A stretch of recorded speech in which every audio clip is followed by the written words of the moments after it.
Muito bem, boa noite, né? Começando aqui mais uma live de quinta-feira. Costumo fazer com meu colega Hugo, né? Hugo Fernandes. Ele teve um contratempo e vai atrasar um pouquinho. Enquanto isso, eu já vou chamando o meu. Já teve gente entrando. Visan Pierre entrou, obrigado. Enquanto isso, eu vou chamando o meu convidado de hoje aqui. Ele que já tinha acabado de entrar, já convido o Nestor para participar aqui comigo. Meu amigo Nestor Fidelis. Vamos ver se dá certo a entrada dele no ar aqui na nossa live. Isso. Boa noite. Tudo bem, Vinícius? Está me ouvindo? Tô te ouvindo bem, Nestor. Ah, que Tranquilo? bom. Tudo beleza, graças a Deus. Então tá ótimo. Que bom, vamos começar. Em geral, eu faço junto com o Hugo, Nestor, mas ele, acabei de falar com ele, ele teve um atraso aí, então ele vai entrar mais tarde, não vai conseguir estar conosco logo de início. Ele, Ah, que ele é, pena. Pois é, ele é assessor de imprensa lá de Vaza Grande, né, da prefeitura, e está tendo um evento lá, enfim, então ele pediu para justificar a ausência. Então eu vou começando e depois ele vai, se ele chegar a tempo, ele soma conosco. Senão, só somos uma equipe, né? É assim mesmo. Mas é isso. Bom, se apresenta, Nestor, porque eu já te conheço, mas nem todo mundo conhece tudo que você faz, né? Você é multiplataformas também, né? É multitarefas, então é, se apresenta para quem eventualmente não te conhece ainda, Nestor. Por favor, boa noite. Boa noite, Vinícius, amigos que estão aqui participando, os que forem entrar. Eu não chego a ser um Vinícius de Carvalho, muito menos um Flávio Ferreira, que são verdadeiros bombrios, né? O Flávio faz de tudo, não sei como consegue, mas eu consigo me organizar de alguma forma e em algumas áreas eu consigo ter a minha atuação com satisfação. Vamos lá, vamos começar da família. Sou nascido em São Paulo, não nasci em Cuiabá e nem em Cáceres, como muita gente diz. Olha Porque só. meu pai era vereador em 64 em Cáceres, foi o vereador mais votado. Minha origem é de lá, né? Porque meu pai é um paulista que veio para Mato Grosso, o pau rodado, como se dizia, né? Sim. E minha mãe é matogrossense. Minha mãe é da região de Cáceres, nascidos lá na região de Vila Bela, na verdade. Então, minha região de raiz aqui em Mato Grosso é a região oeste. E meu pai era vereador, jovem naquela época, em 64, o ano do golpe militar. Ele era um Sim. vereador de oposição aos que apoiam militar. E meu pai, naquele ano, ele mobilizou a Câmara e concedeu um título de cidadão cacerense para o presidente João Goulart em 64, porque ele comprou uma fazenda na região de Cáceres. Meu pai queria aproximar o presidente da cidade, da comunidade, talvez trazer um benefício até para a comunidade naquele tempo. Sim. E era um vereador que era muito comunicativo, de brigar pelos seus ideais. E certa vez ele pousou no aeroporto em Cáceres, já tinha lá um militar esperando, e na porta da casa da minha mãe também outro, para que ninguém saísse. Ele foi levado para o exército, passou o dia em depoimentos. Não sofreu tortura, nada disso, apenas ficou depondo e esperando, depondo e esperando, aquela coisa toda. Mas o Sim. comandante do exército, o comandante, o que nós chamamos de Barão, Coronel Barão, avô do meu amigo Bruno Homem de Melo, que é o procurador de Estado, ele era Legal. compadre do meu avô, sogro do meu pai. E falou assim: olha, nós conhecemos você, seu perfil, sabemos que você não é nada de comunista, você é um idealista, mas não é momento de lutar pela liberdade. Essa situação, essa tomada do poder pelos militares, não é coisa para 20 dias, 20 meses, é para 20 anos. E foi realmente o que aconteceu. E falou assim: hoje eu estou aqui, sei quem é você, conheço sua família, mas pode ser que eu seja transferido. Então, para evitar problemas, eu tenho uma sugestão que é quase como uma ordem: vá embora de Cáceres, suma daqui, porque nós não sabemos o que pode acontecer. Algumas coisas estranhas já estavam acontecendo naquele tempo. Então, meu pai foi embora para São Paulo e continuou Hum, trabalhando lá, era piloto e tal. Ele vendia terras aqui em Mato Grosso, era corretor para pessoas do interior de São Paulo, de Minas, do Paraná. E então eu e meu irmão, que é o juiz Geraldo aqui de Cuiabá, Geraldo Fidelis, nós nascemos sim. em São Paulo por conta disso. Meu pai voltou, continuava tendo contato com o Mato Grosso, tinha propriedade rural e os pais, e o sogro e a sogra do meu pai, meus avós maternos também, todos aqui em Mato Grosso. Então ele sempre tinha contato com o Mato Grosso, voltou para cá, se envolveu com a política novamente e foi eleito deputado. Quando em fevereiro de 83 ele tomou posse, eu vim para Mato Grosso nessa época. Então eu estou aqui desde então. Voltei a morar em São Paulo Hum, depois de adulto, um período, mas estou aqui desde então. Então, lá em Cáceres tem pessoas que pensam que eu sou cuiabano, aqui em Cuiabá tem gente que pensa que eu sou cacerense, mas na verdade eu nasci em São Paulo. Então a minha entendi. origem é de um pau rodado que veio para Mato Grosso e casou-se com a mato-grossense aqui da fronteira do Brasil com a Bolívia. Então esse é o Nossa. Nestor família. Família É. Cardoso Leal e família Fidelis. E sou advogado, né, Vinícius? Você sabe, trabalho É. com advocacia há 23 anos e sempre militando nas áreas públicas, de políticas públicas, de causas sociais e presto consultoria para municípios, para câmaras, para prefeitos, gestores, consórcios intermunicipais, pessoas que litigam com o poder público, ou empresas que têm algum interesse. Essa é a minha área de atuação. Já ocupei um cargo público durante 2 anos como secretário adjunto de Justiça, quando presidi o Conselho Estadual de Políticas sobre Drogas, o programa CRAC é possível vencer aqui em Mato Grosso, fizemos leilões de bens apreendidos e também funcionava lá conosco a área estatal de defesa do consumidor, o PROCON era vinculado a nós, daí minha amizade grande com a Gisela Simona, e também atuávamos ali em um sistema socioeducativo, era a responsabilidade nossa aqui em Mato Grosso, no acolhimento dos adolescentes em conflito com a lei. Então, atuei no poder público dessa forma.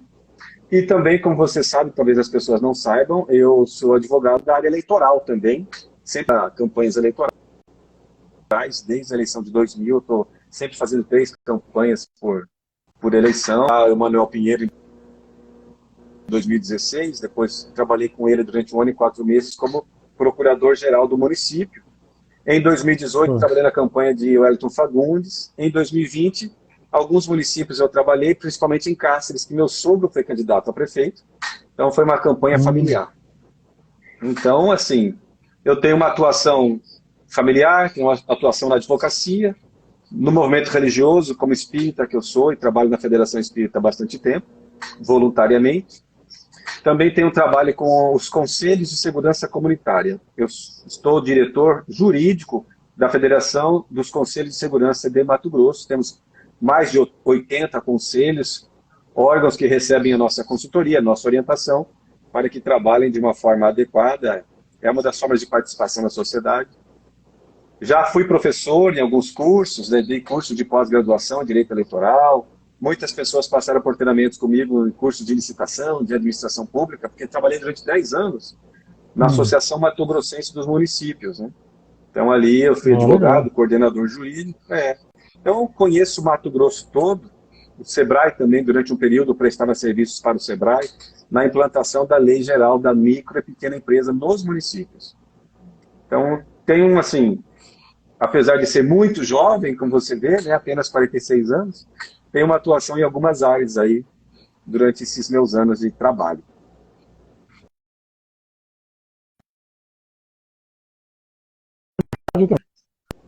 Chamada geral, né? E aí? É? Pulou essa, mano? É, Esqueci. É? E aí? é verdade. Eu estou na rádio com Lino Rossi, Rádio Conte hoje, e na Ah, televisão no Chamada Geral, quando esteve na televisão. Então nós somos hum, colegas ali de bancada, né? fomos. Fomos colegas de bancada, hoje estamos em rádios diferentes, mas eu consigo ouvir você também um pouco. E Bom, Loremere, toda a obrigado. equipe lá, que é muito bom o programa. Eu faço questão, sou fã seu, do Alfredo também, que é de outra rádio. Eu ouço todos, dentro das possibilidades. Que bom. E é sempre um aprendizado muito grande, tanto você como o professor Alfredo, para mim, o Kaique conosco e outros que fazem essa avaliação, essa análise política, né? Para mim é sempre um aprendizado. Tá, que bom. Você tá lá com o Lino na Rádio Conte, então? Que legal. Estou com o Lino. 3 vezes por semana eu participo do programa Giro Conte, que está em diversos municípios em Mato Grosso, porque a rede Conte de comunicação é grande em Mato Grosso, né? Então estou É, lá eu fazendo a sei. participação, eu falo sobre justiça e cidadania. Que legal. Que bom, Nestor. Bom, é isso. Vocês veem que eu não estava exagerando, né? Que o Nestor é multiplataforma mesmo, né? Facebook, YouTube, enfim, Instagram, né? Ele age em várias frentes, né? Muito bem, Nestor. O nosso tema hoje aqui é mais cidadania, política, né? Porque, assim, política está muito mal rotulada, né? Tem sido muito demonizada nos últimos anos, né? Até criminalizada, né? Como se a atividade política em si, como se ela fosse maligna, né? Se ela fosse negativa, né? Por si mesma, né? E, assim, eu sempre costumo dizer que a política é uma dimensão irredutível da vida, né? O tempo todo nós fazemos política, enfim, né? Tocamos as relações de poder, né? E como é que você vê isso? Você que tem esse trabalho no voluntariado importante, no terceiro setor, né? Que você citou aí os espíritas, né? Como é que você vê a atividade política, né? Nos movimentos sociais e na própria política partidária? Você vê espaço para melhoria, para renovação? Como é que você está enxergando o nosso cenário? Vinícius, eu vejo assim, que você, eu e tantas outras pessoas que gostam desse assunto, nós somos verdadeiros heróis da resistência. Porque existe um preconceito tão grande com esse tema, a política, como se política fosse tudo de ruim. Pouca gente quer falar de política. Política é corrupção. Política é perdição. Vai perder tudo que você está fazendo na tua vida, todo o seu planejamento. Olha, você vai falar de política, mas você tem um trabalho religioso, como é que você vai falar de política? Como se nós todos não fôssemos pessoas políticas, mas é um verdadeiro preconceito. E nós sabemos que é possível estar em sociedade sem falar de política. A política existe de diversas formas. A família é um ente político. Cada família tem sua estratégia de ser, sua forma política de ser. Cada empresa é da política da empresa fazer assim o assado. Existe a política de privacidade. Existe a política de vendas. Tudo é política. A política está o tempo todo. Ainda que a... Meu irmão está me ligando aqui, já acabei de desligar. Está me ouvindo, Vinícius? Tô sim, Nelson. Fique à vontade. Estou aqui, meu fone de ouvido. Meu irmão ligou aqui agora. Deixa eu ver se eu consigo acertar. Ele não está assistindo a live, pô? Ah, tem que assistir, né? E aí?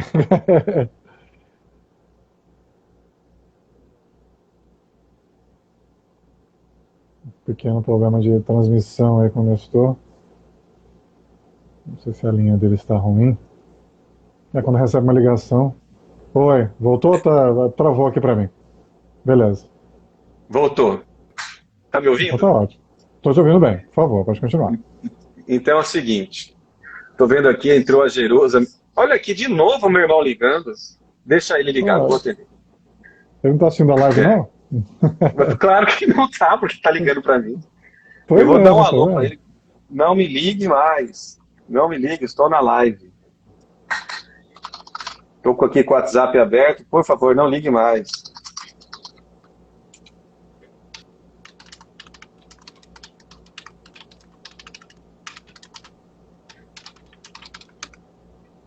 Vamos lá.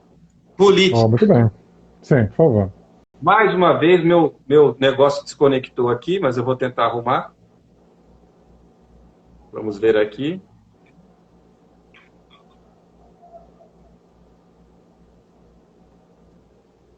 Bom, problema de transmissão novamente aí com o Nestor.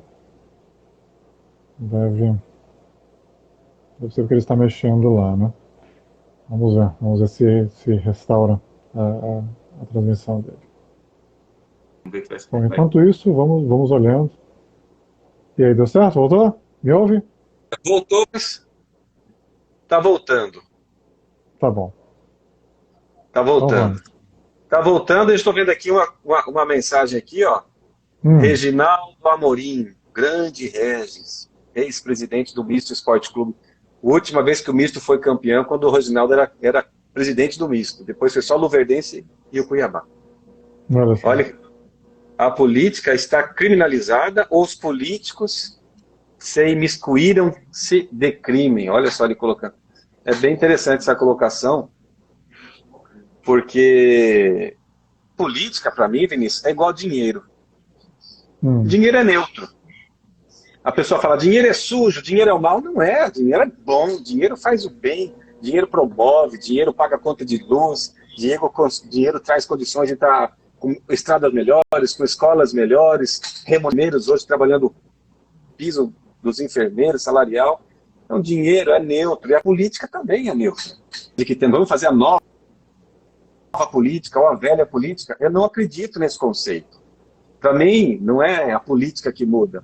O que muda é o jeito nosso de lidarmos com essa política, porque todos somos políticos. Tem uma muito, anotei aqui, que diz o seguinte, ó, vou ver se eu consigo achar aqui para você. A política é a nobre arte, é a nobre atividade na qual os homens decidem as regras pelas quais viverão e os objetivos que querem buscar coletivamente. Isso aqui é de Clóvis de Barros Filho. Ou seja, se nós queremos realmente viver numa sociedade com aquilo que nós buscamos, que cada pessoa quer ser feliz. Quem não quer ser feliz está doente. É natural da espécie humana buscar meios para que se satisfaça nos seus desejos, nos seus anseios. Agora, quando nós caímos nessa tendência de falar que a política é ruim, que vai fazer mal, que política vai fazer sua vida acabar, que eu não me meto nisso, não quero me sujar, nós estamos fazendo o que nessa hora? Permitindo que as pessoas que, porventura, não tenham os mesmos pensamentos que nós, tomem conta das políticas. Achei o que eu queria te mostrar. Charles de Gaulle. Política era para ser deixada para os políticos apenas. Então é tão essencial falar de política, entender, gostar, se comunicar, falar em casa de política, no elevador, no ônibus, no transporte público. Nós falamos naturalmente, mas existe, como você disse no começo, essa tendência preconceituosa de achar que política é algo negativo, que política vai fazer mal, quando nós estamos nesse momento deixando que ela seja tocada por pessoas que muitas vezes não têm os mesmos princípios que nós valorizamos, nós que gostamos de viver felizes em sociedade. Então, penso que cada vez mais deve ser estimulado. Como eu vi você recentemente na faculdade, numa escola, falando de políticas públicas, isso é fundamental. Falar de política para os adolescentes.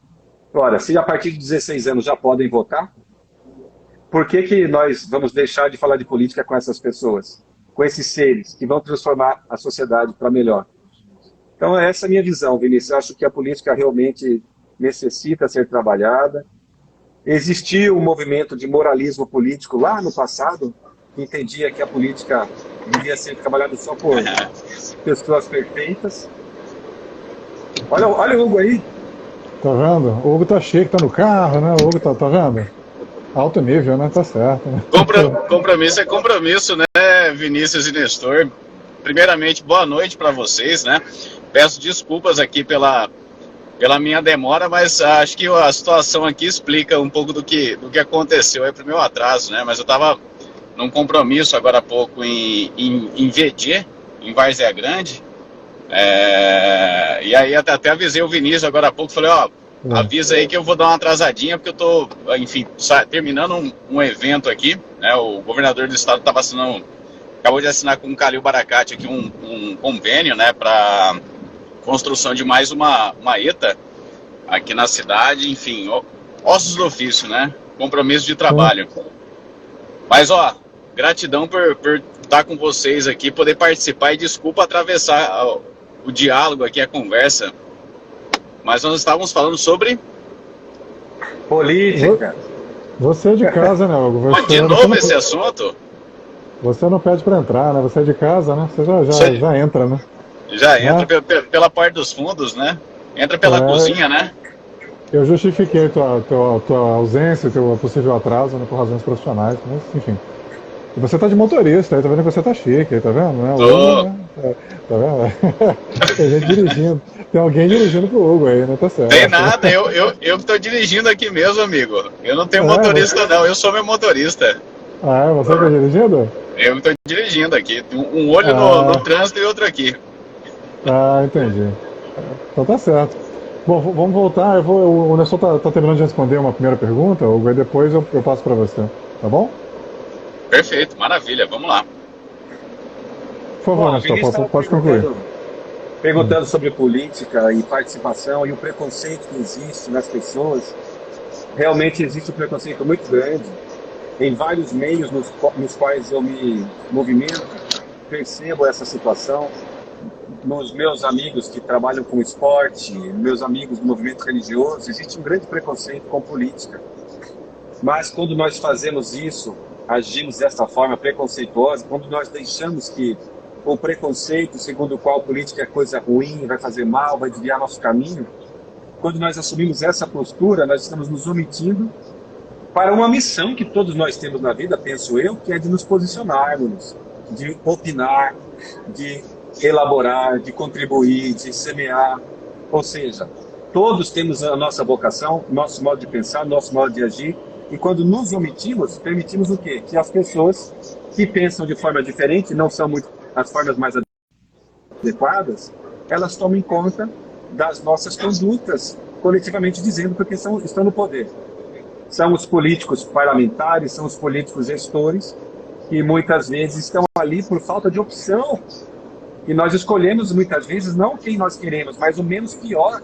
Isso tem sido uma rotina na nossa vida, no Brasil como um todo. Então, assim, existe realmente esse preconceito, é importante que nós vençamos esse preconceito, que as pessoas que têm conhecimento, que têm preparo, que as pessoas participem da vida política e não necessariamente se candidatando, mas das formas todas como sejam possíveis. Conversando em casa, no elevador, no trânsito, nos conselhos, reivindicando, conhecendo seus direitos. Então é muito importante, penso eu, que nós trabalhemos dessa forma, que nós nos vejamos como políticos que todos nós somos e possamos somar com a sociedade. Nós temos verdadeiras missões, não tenho dúvida em relação a isso, é o meu modo de pensar.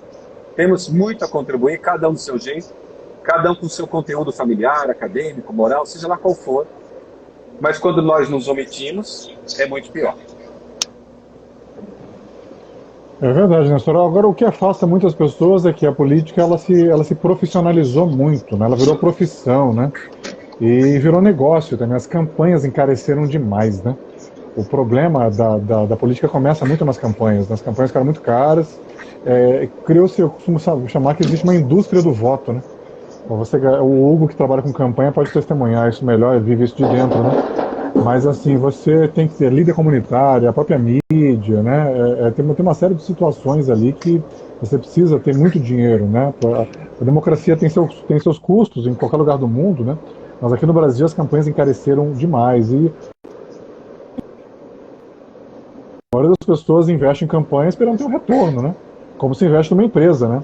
Você participa de reuniões hoje aí de campanha, de pré-campanha, parece reunião de empresa, né?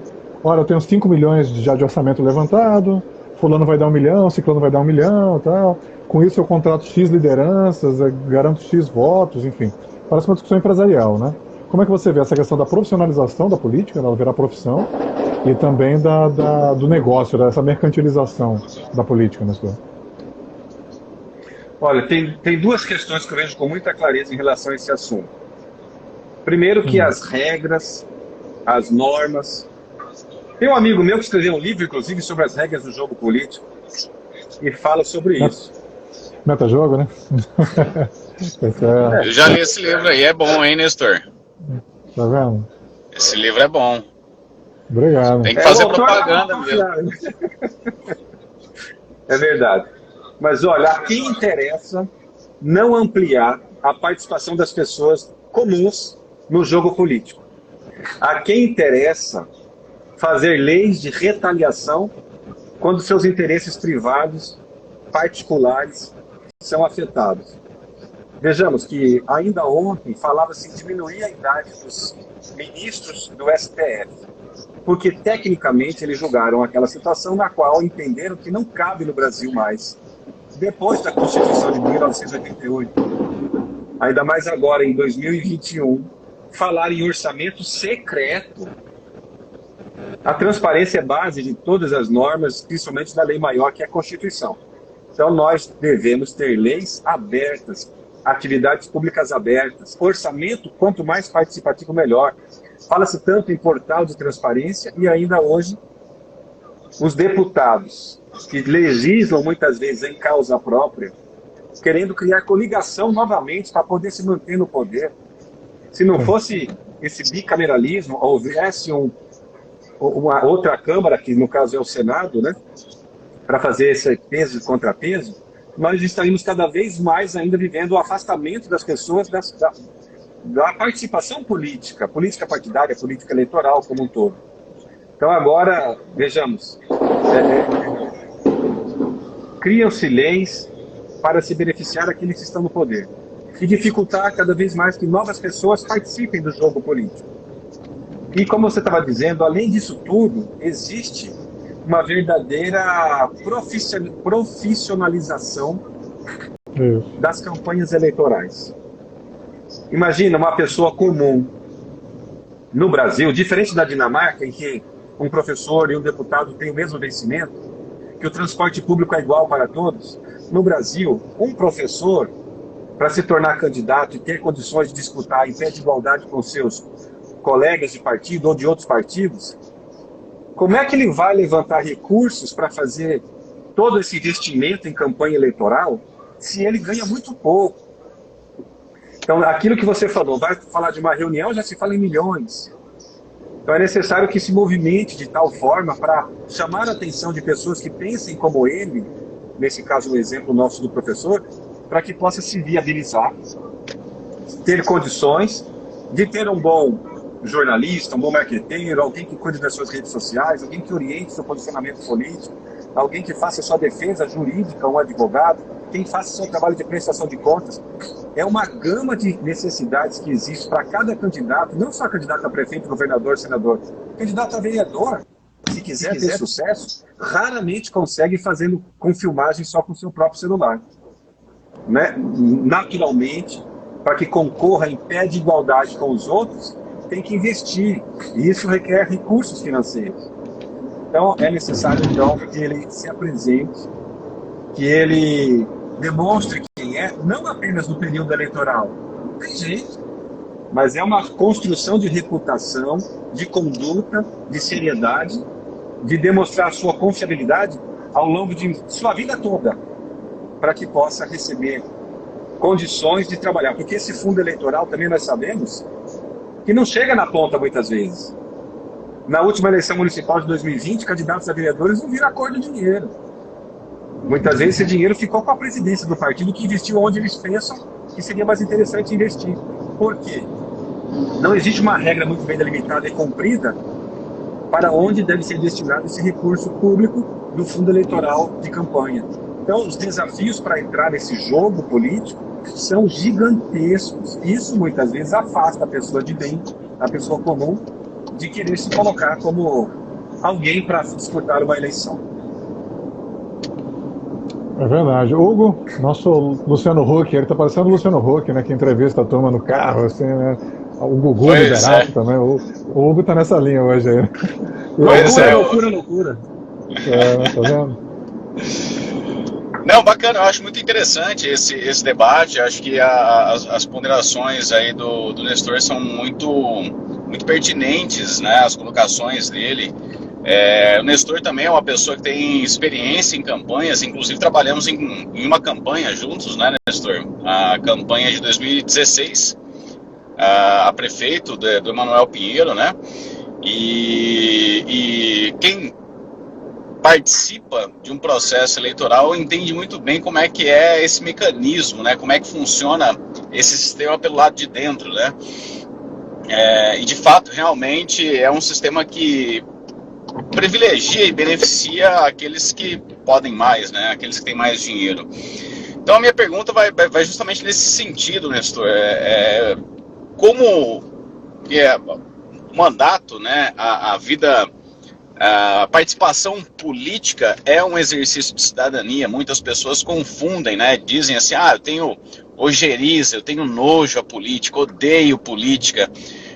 Mas política, o conceito de política, né, no sentido lato sensu, né, mais amplo da palavra, né, é muito mais do que a política eleitoral, né.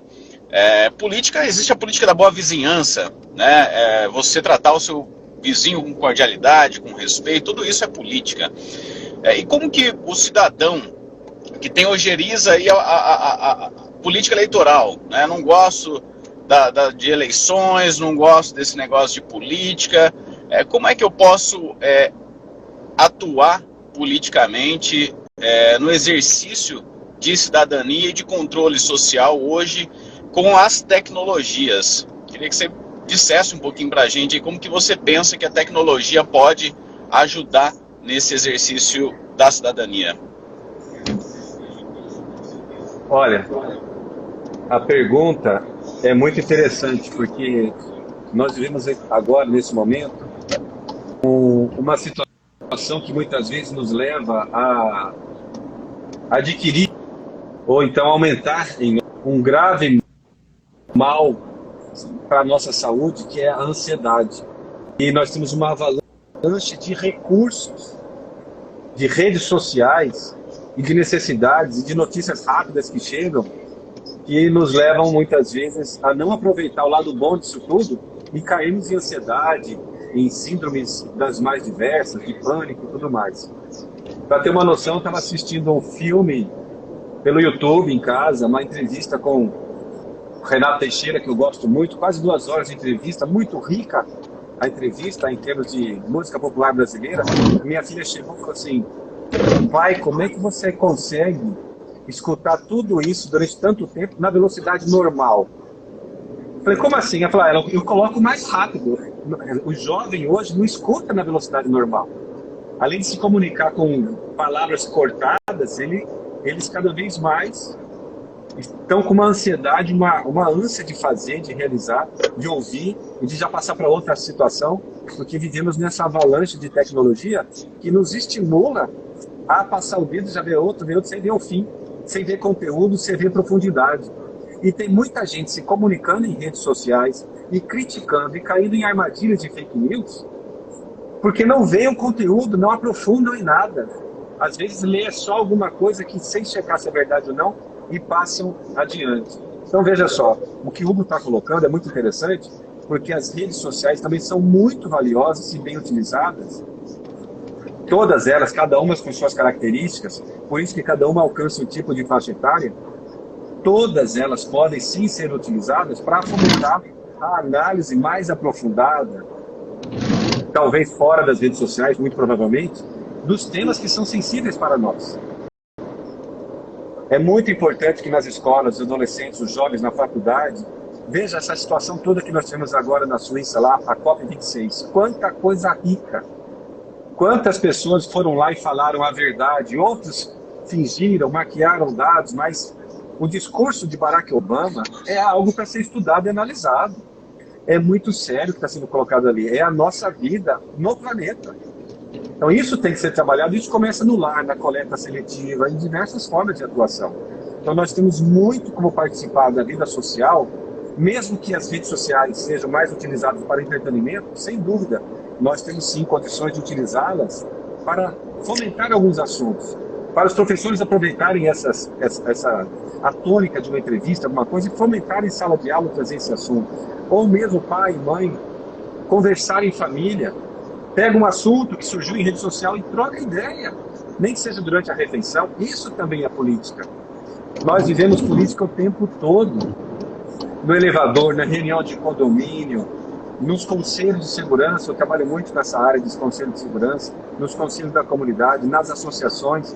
O tempo todo nós fazemos política, mas é importante que a rede social apenas seja um propagador daquilo que nós fazemos na vida real, porque na vida real nós temos muito a contribuir, e quando nós não contribuímos, deixamos aqueles que querem fazer uso do poder apenas para se manter no poder, continuarem se perpetuando e criando normas que impedem outras pessoas de participar. Perfeito, Nestor. Eu queria fazer uma contribuição nesse sentido do controle social e do exercício de cidadania com o uso das novas tecnologias, pontuando que existem alguns aplicativos, e isso já, alguns países, inclusive da América Latina, salvo engano, o Chile já tem algo nesse sentido, a Argentina também, tem alguns ativistas políticos que desenvolveram alguns aplicativos que ajudam justamente o cidadão a monitorar e a denunciar, enfim, situações relacionadas aos serviços públicos, né? Por exemplo, o poste de iluminação na minha rua, a luz queimou, né? Então você pode ali, através do aplicativo, tirar foto do poste com georreferenciamento, né, geolocalização, mandar a localização do poste com as coordenadas e tudo mais, e isso ser repassado ao gestor público. Eu vejo que no Brasil esse tipo de mecanismo ainda é algo pouco debatido e pouco conversado, dialogado pelos próprios gestores, né? Que é o uso das novas tecnologias, de ferramentas, né? Aplicativos, enfim, para uma gestão participativa, né? Para que o cidadão possa contribuir com o gestor público e isso não fique na mão unicamente dos vereadores, né? Que fazem essa ponte aí, e aliás um papel importante, obviamente, né? Dos parlamentares, sejam da esfera municipal, estadual, federal, que é dessa colheita, né, de demandas da sociedade, dos bairros, das cidades, das comunidades, para o executivo, né? Então, a minha contribuição é nesse sentido, né? Eu acho que a gente precisa debater isso mais com os gestores públicos e fomentar isso, estimular mais os gestores públicos a terem essa iniciativa de investir em novas tecnologias para participação coletiva, né? Envolver a sociedade como um todo pelo bem comum. Interessante que no Brasil existe já essa tecnologia. Nas prefeituras, muitas já foram visitadas por pessoas que desenvolveram startups para criar essas tecnologias. As prefeituras já deveriam, todas elas, terem o seu serviço pela ouvidoria de aplicativos para que as pessoas tivessem esse contato, mas infelizmente não se investe tanto nisso. O político, o gestor, não percebeu muitas vezes que é interessante a interação, que a pessoa quer participar e não é para criticar muitas vezes, é para contribuir. Então isso realmente já existe no Brasil, mas não é tão utilizado como poderia. Vou dar até um exemplo, Hugo. Eu fui na segunda-feira agora, fui chamado lá na Cifra pelo meu amigo Hugo Watterson, que é secretário adjunto, para fazer uma fala, porque ele criou um sistema lá de cada segunda-feira tem uma pessoa fazendo alguma mensagem, fazer uma oração, e eu fui, ele me chamou, fui lá, fiz uma oração, conversei com os servidores e tal. E aí eu vi aqueles mapas de Mato Grosso enormes com o registro das rodovias, onde vai ser ferrovia, onde vai ter aeródromo, na Cifra, Secretaria de Infraestrutura do Estado, então responsável por essa área. E aí eu falei para eles, olha, eu sou um grande crítico do que eu vejo, principalmente na região oeste, que é a minha região onde eu mais trafego. Por exemplo, tem rodovias ali que foram recém-recapeadas ou receberam beneficiamento ali de pavimentação asfáltica há 2 meses. Há 2 meses. Tem local que foi há 1 semana. Não tem nem a faixa pintada ainda. A faixa passada de não permitir ultrapassar. A faixa de rodagem. Sim. E já tá com aquele que fica acúmulo de água e gera aquaplanagem e acidente. Eu vi na semana passada, entre Araputanga e Indiabaí, com vários trechos, com paralisações para recapeamento, pavimentação asfáltica, eu vi um carro capotado ali. Porque recém-feita a obra é toda ondulada. Então eu falei isso para o pessoal, para os engenheiros da Cifra, da região do Cacho, passando por Mirassol, 4 Marcos, Araputanga, tá horrível, foi feito há 2 meses. Na região de Curvelândia, até Lambari, capota carro todo dia no trecho lá, que está mal feito, foi feito recentemente. Então o Estado contrata empresas, essas empresas executam as obras muito mal feitas. Eu imagino o trabalho que tem um fiscal de contrato nessa hora. Então eles me disseram, realmente, o Estado contratou por licitação, no Brasil se contrata por menor preço, a empresa não fez boa fundação, a base mal feita acaba cedendo, o asfalto cede e fica aquilo tudo. Então vejamos, o que eu falei com eles? E agora, o que nós podemos fazer? Porque eu passo aqui e eu critico mesmo. Quando o Estado acerta, eu reconheço, mas quando não está bom, porque muitas vezes o governador não sabe o que está acontecendo. Não está chegando para ele o que está acontecendo. Ou mesmo o secretário. Mas quem trafega por ali está vendo o risco que é. Enquanto aqui se fala hoje em iluminar a rodovia de Cuiabá a Chapada, tem até ciclovia faixa vermelha, na nossa região é um caos as estradas estaduais. Então eu trouxe para eles essa informação. Aí o Hugo, com os engenheiros, falaram, você pode nos ajudar. Isso que o Hugo aqui está falando. De que forma? Você baixa o aplicativo no seu celular, ele baixou no meu celular. Quando você passar por lá, faz um registro, tira foto, filma, e encaminha para nós, que já vai sair com a latitude, a longitude, a localização em GPS, para que nós saibamos onde que nós precisamos mais ainda atuar e cobrar dessas empresas para que façam o serviço bem feito ou refaçam, sem receber mais pelo que já deveriam ter sido bem feito.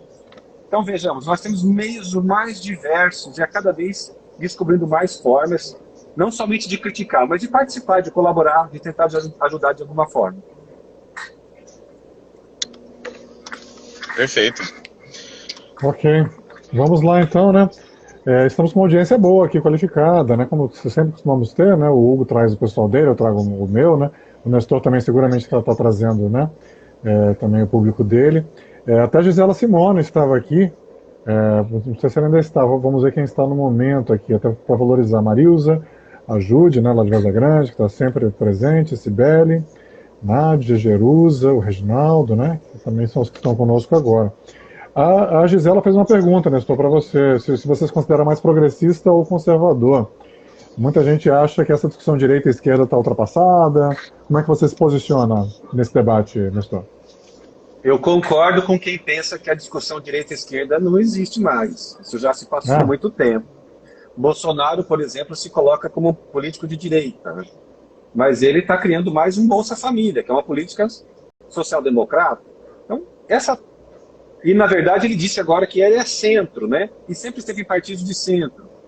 Então, essa situação de direita e esquerda me parece que não é cabível mais nos dias de hoje. Isso foi naquele primeiro momento da política. Hoje não se verticaliza, não se horizontaliza mais essa situação, na minha concepção, não cabe. Eu, por exemplo, em muitas posturas sou conservador, sou defensor da família acima de tudo.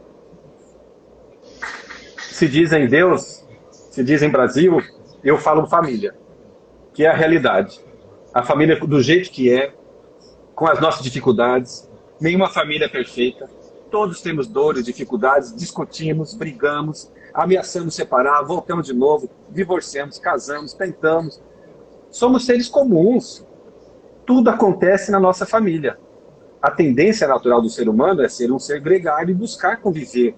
E, para mim, cuidar da família é essencial. E cuidar da família não é dizer que na nossa família não tenham dificuldades, não tenha doença, não tenha depressão, não tenha drogadição. Enfim, tudo acontece ali. Então, nesses aspectos, eu me coloco como muito conservador de valorizar os cuidados com a família em todos os aspectos. Desde o cuidado com as gestantes, que não existe, infelizmente, política pública adequada e decente para as gestantes. Não existem testes que evitam mortes de mulheres grávidas. Conversando com minha amiga Inês Stranieri, uma servidora da saúde do Estado, ela falou assim: Nestor, você viu como morre mulher grávida? Eu falei, Covid, né? Ela falou, não, morre de gripe, morre de sífilis, morre de coisas que poderiam ser detectadas se houvesse exames realizados de forma mais gratuita, mais facilitada pelo SUS. Mas não existe essa rede de atenção para a mulher grávida. Então, eu trabalho em meus pensamentos, minha ideologia é de cuidar da família desde antes do nascimento. Então, eu acho que é fundamental que existam políticas públicas voltadas para a família. Então, conservador ou progressista depende do assunto.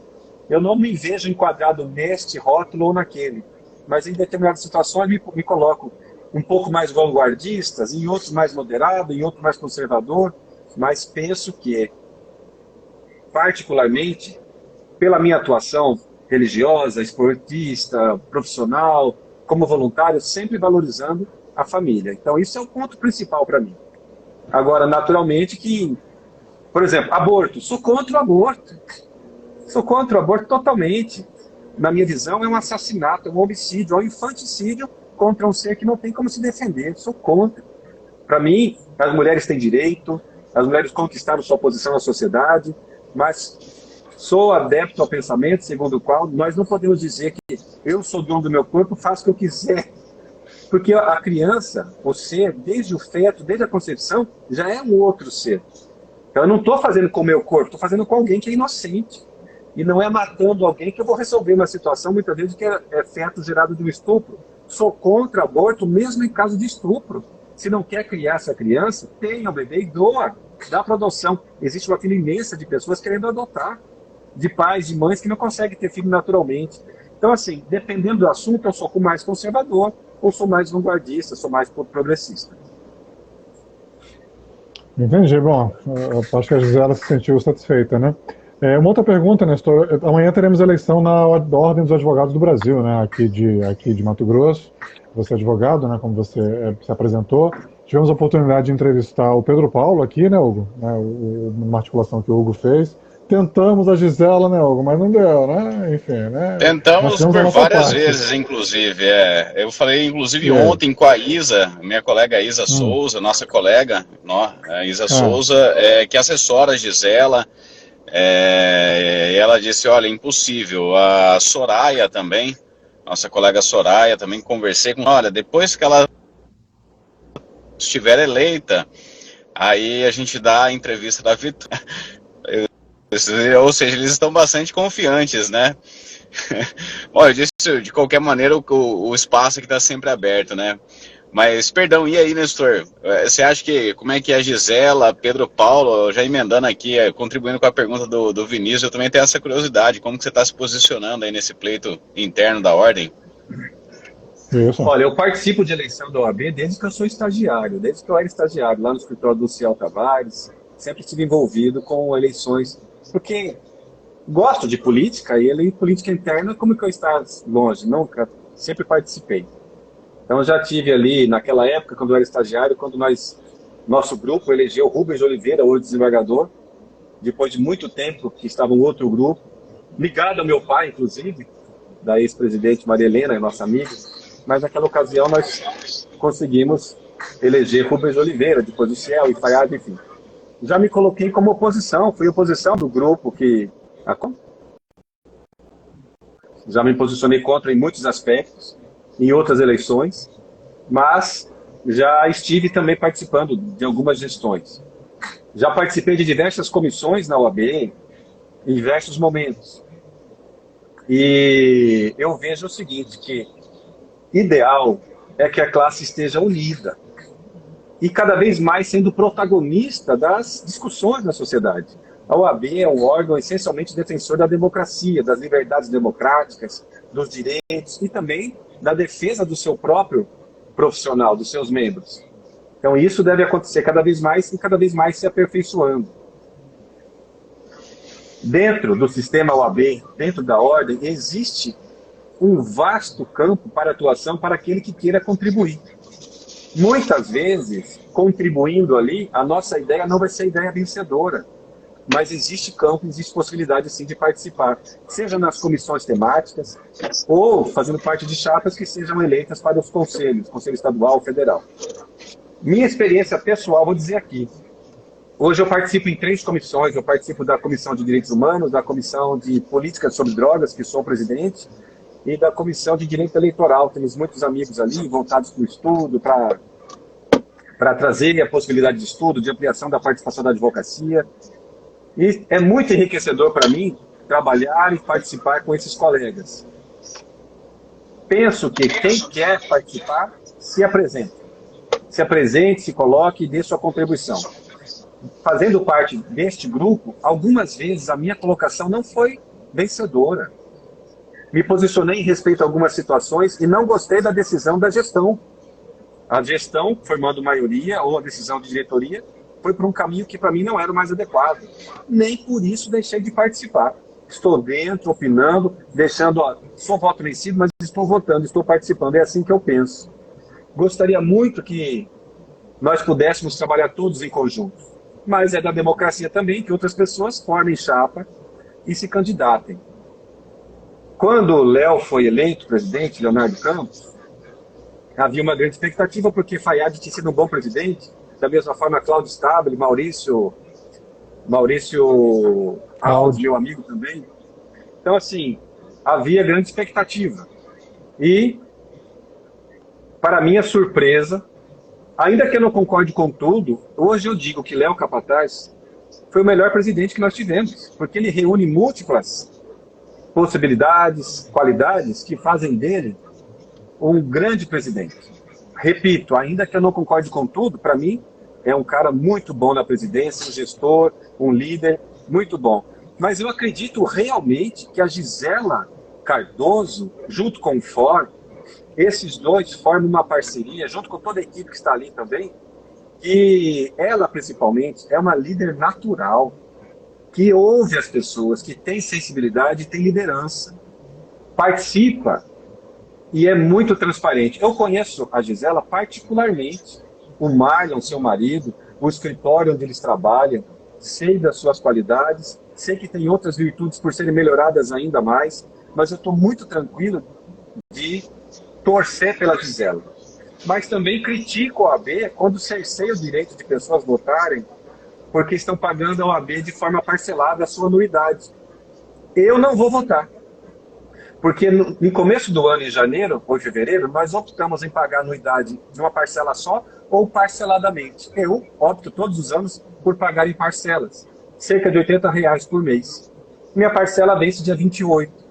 Mas em outubro, no dia 26, que eu não tivesse pago até o dia 26, estaria excluído da lista de votantes. Essa regra da OAB, que é uma regra nacional, eu discordo totalmente, porque cerceia. Em qualquer lugar que você esteja pagando parceladamente, você tem seus direitos garantidos. Claro. Mas na nossa OAB isso não está sendo garantido. Então, desde agora, eu já tenho falado isso para que mude essa regra.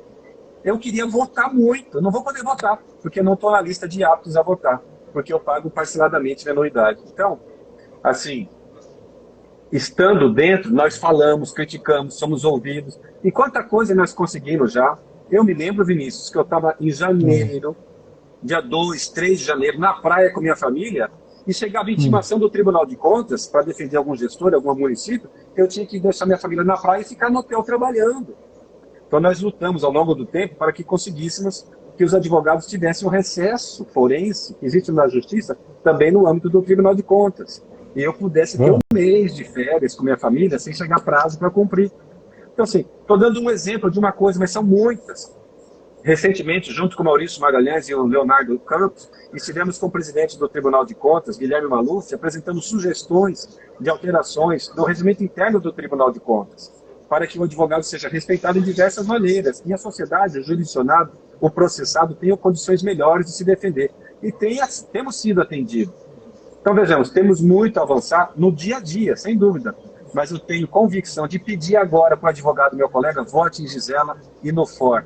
O FOR, meu amigo excepcional, lutador da vida, ele passou por quase 40 dias entubado neste ano, recuperou-se, aumentou sua fé, é um advogado excepcional, desde os bancos da faculdade, ele já era defensor dos sindicatos, de construtores, é um cara muito correto, advogado de sucesso. Eu acho que essa dupla tem tudo para fazer melhor do que o Léo fez. Entendi, que bom, dado o recado. Hugo, estamos aqui falando menos de 10 minutos, né, do final da live. Se você quiser encaixar uma pergunta rapidinha, fica à vontade. Opa, quero sim, Vinícius. Por favor. Eu queria retomar aqui um pouco o nosso tema, embora a gente não tenha saído dele, né? Afinal de contas, esse tema é um tema muito amplo, né? E eleição de ordem, né? Da ordem dos advogados, eleição de entidade representativa também é uma forma de se exercitar a cidadania, né? É política de classe e, querendo ou não, as entidades representativas exercem um papel muito grande na construção das políticas públicas, né? Mas o que eu queria voltar aqui na questão, no tema, né? Em relação aos órgãos de controle, né? Você citou aí agora há pouco, Nestor, o Tribunal de Contas do Estado, né? E é uma entidade que exerce um papel muito importante na fiscalização da aplicação do dinheiro público, dos recursos públicos, né? Eu queria saber de você aí, Nestor, o que você pensa de instrumento, de ferramenta para o cidadão, né? Como que o cidadão pode lidar com essas ferramentas? Por exemplo, o Tribunal de Contas do Estado, eu como jornalista, né? Muitas vezes eu vou buscar informações ali, eu tenho uma certa dificuldade de encontrar informações no site do Tribunal de Contas do Estado. Eu me lembro agora há pouco que eu estava, esses dias atrás, fazendo uma pesquisa para saber os gastos dos municípios com comunicação, né? Isso porque tem tudo a ver com minha área de atuação, enfim, era uma pesquisa vista de consumo interno. E tive grande dificuldade de conseguir levantar esses dados, essas informações. O que você pode dizer aí para o cidadão comum, né? Como que ele pode fiscalizar melhor a aplicação dos seus recursos, do seu dinheiro nas políticas públicas? Acredito, Hugo, que a sua pergunta seja das mais essenciais de todas as que nós fizemos aqui até agora. Porque todos somos seres políticos. Interessa-nos a todos que tenhamos meios de alcançar a felicidade em sociedade, em família. E nós não temos apenas direitos, mas deveres. E participar de um conselho, por exemplo, da comunidade, deixa de ser, de certa forma, um direito, mas passa a ser um dever da pessoa que quer fazer sentido para a sociedade, quer entender onde o seu dinheiro está investido, ou de que forma pode ser melhor colocado. Então existem inúmeros conselhos, Conselho Municipal de Segurança, Conselho de Segurança Comunitário, Conselho de Saúde, de Educação, de Assistência Social. Todas as políticas públicas nos municípios têm conselhos, ou devem ter, funcionando para que a comunidade tenha participação de forma paritária nesses conselhos. Metade órgão público, metade de pessoas da iniciativa privada, do terceiro setor. Então é importante que nós participemos dos conselhos. Eu, particularmente, participo representando a OAB do Conselho Estadual de Políticas sobre Drogas. Ali nós estamos falando de prevenção às drogas, de tratamento, de clínicas que não existem, de CAPs que não existem, deveria ter em Mato Grosso. Nós estamos falando de política de repressão, de venda de veículos apreendidos, de colocar esse dinheiro nas políticas públicas. Enfim, como que eu ia saber disso? Participando da sociedade. Isso a nível estadual, mas existe também a possibilidade de participar dos municípios. E perguntar, prefeito, eu quero saber. Quem pergunta é o conselho. Muitas vezes o conselho faz um papel muito além do que o próprio vereador. Quando o conselho é atuante, é organizado, é participativo. Participar de conselho, para mim particularmente, deixa de ser um direito e se torna um dever se nós queremos realmente fazer sentido em sociedade. Deixar nossa marca positiva. Então é uma forma, sem dúvida, associações, associação de bairro, associação desportiva, associação de pais que tiveram filhos assassinados, tudo isso é importante, são formas de participação. Agora, realmente, existem os portais da transparência, que nem sempre é fácil, como o Hugo colocou, entrar lá e clicar e saber o resultado. Às vezes é tão técnico a coisa que deveria ser facilitada. O que nós devemos fazer, portanto, para que haja uma transparência real e mais facilitada para a pessoa comum, para quem não é expert em informática, para entender de como funcionar, de como ter acesso, de como trabalhar, de como poder opinar e saber para onde está sendo aplicado o dinheiro. Observatórios sociais. Hugo, outra coisa fundamental, observatório social. Que seja realmente um observatório social imparcial, por pessoas que queiram realmente entender o que está acontecendo, reivindicar, reclamar, denunciar, mas que possam entender e trazer meios de facilitar para que mais pessoas participem. E o observatório social não precisa ser um só, pode ser vários. Ainda mais nas cidades, quanto maior a cidade, mais observatórios. Outra coisa que me chama a atenção também, parece um absurdo falar, mas partidos políticos. Partido político, que infelizmente é utilizado mais como no Brasil, infelizmente, tem tantos partidos, são 33, mais como um balcão de negócio, muitas vezes, vem para cá, janela de transferência, parece coisa do futebol. Vamos ter uma janela para eu mudar de ideologia. Infelizmente é assim que funciona. É aqui que eu vou ganhar a eleição. Infelizmente é assim que funciona. E não é aqui que eu vou defender meus interesses, minhas bases, meu pensamento. Mas o partido político, sério, se nós tivéssemos essa cláusula de barreira bem funcionando realmente, diminuindo o número de partidos e mais delimitados, o partido político deveria ser um foco de estudo, de análise e também de dar condições para que as pessoas comuns filiadas do partido tivessem um controle melhor da sociedade. Enfim, os instrumentos existem, podem ser aperfeiçoados, mas o que particularmente me parece muito claro é que as pessoas de bem não querem participar. Por conta disso, Vinícius, Hugo, vou fazer um merchan aqui. Paguei agora há pouco o frete, escrevi um livro, está chegando aqui daqui a 6 dias mais ou menos. Escrevi um livro, Hugo, para me comunicar com as pessoas, com os jovens, com as pessoas de bem, que queiram entender e que devam ter noção da sua responsabilidade social, de que são seres políticos, escrevi um livro, convidando essas pessoas a refletir. São reflexões minhas para comigo mesmo, mas eu sei que pode servir para outras pessoas. Chama-se Política do Bem. Refletindo exatamente sobre o nosso papel na sociedade, a nossa participação, a nossa responsabilidade. Porque quando nós não assumimos, quando nós ficamos só na crítica, nós permitimos que as pessoas que se beneficiam do poder continuem se perpetuando e fazendo o que nem sempre é bom. Quero que vocês participem do lançamento, os dois, hein? Opa! Por favor, vamos fazer uma live sobre ele depois, específica, né, Hugo? Tá vendo? Com certeza, Bora. lógico. Legal, Só que aí a parabéns, gente precisa combinar o seguinte, você precisa mandar o livro pra gente ler primeiro, até pra gente poder perguntar em cima do livro, beleza? Tô Combinado, vendo? tá Fechado. registrado aqui, viu? Nós temos 11 testemunhas aqui nessa live agora, viu? É verdade. Compromisso assumido, viu? Parabéns. E aliás, pela Bom, iniciativa, vocês já são... viu, Nestor? Muito bom. Obrigado, amigo. É verdade. 8 horas, né? Já demos 1 hora, então alguns minutos aí, Nestor, para você fazer as suas considerações finais. Quero te agradecer bastante pelo teu aceite do convite aqui, insisti bastante para conseguir te trazer, né? Você tem uma agenda bem atribulada, né? Aí no interior, aqui em Cuiabá mesmo, também faz lives, né? Nestor também é colega nosso de live também, né? Mas que bom que deu certo e muito obrigado a você. E é um espaço para você se comunicar agora de forma direta com os nossos seguidores. Olha, Vinícius, Hugo, amigos que estão assistindo, que venham assistir, eu fico muito agradecido pela oportunidade, eu sou fã de vocês, eu estou sempre ouvindo na rádio, aqui nas lives, nunca tive a possibilidade, que é bem corrido realmente, como você disse. E o que eu tenho a dizer aqui, para finalizar, é que, queiramos ou não, todos nós somos seres políticos.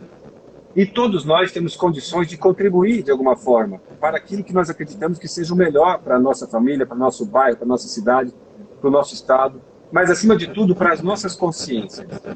Sou adepto do pensamento cristão, segundo o qual a lei de Deus está na nossa consciência. Nós sabemos bem o que nos move. Onde está o teu tesouro, aí está o teu coração. Então, o que nos motiva, o que nos dá prazer, alegria.